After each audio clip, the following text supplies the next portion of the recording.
Gamma ఈ తొక్కలో side వేస్ market ఎంతసేపు మార్కెట్ని బ్లాస్ట్ చేద్దాం పదా. ఇలా డెల్టాకి గామా ఎప్పుడు తోడవుతుందో ఆప్షన్ ప్రైజెస్ షూటప్ అవుతాయి.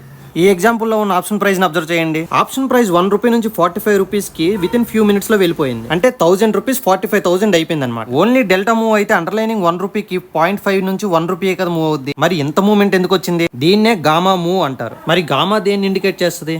డెల్టా ఏ రేట్లో చేంజ్ అవ్వాలో చెప్పేదే గామా. ఈ చార్ట్ లో గామా ఎంత ఉంది? 0.005. డెల్టా ఎంత ఉంది? 0.52. ఇప్పుడు 50,500 కి 50,600 కి డెల్టా మధ్యన వేరియేషన్ చూడండి. Difference is 0.05. That indicates da Gama difference. So మనం తీసుకునే underlining bank Nifty every ₹1 movement కి ఏ స్ట్రైక్ ఏ రేట్ లో మూవ్ అవ్వాలి అని డిసైడ్ చేసేది ఈ gamma. Out of the money and in the money gamma observe చేయండి. 0.004, 0.003 ఉన్నాయి. దీన్ని బట్టి మనం ఏం అర్థం చేసుకోవాలి? ఎట్ ద మనీ ఆప్షన్స్ గామాకి ఎక్కువగా రెస్పాండ్ అవుతాయి.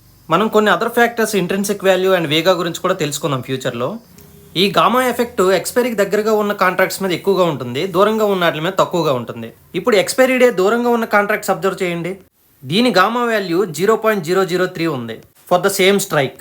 ప్రీవియస్ కాంట్రాక్ట్స్ కంటే ఈ కాంట్రాక్ట్స్ అంత సెన్సిటివ్గా మూవ్ అవ్వన్నమాట. చాలా మంది ఎక్స్పైరీ డే రోజు హీరో జీరో ట్రేడ్స్ చేస్తుంటారు.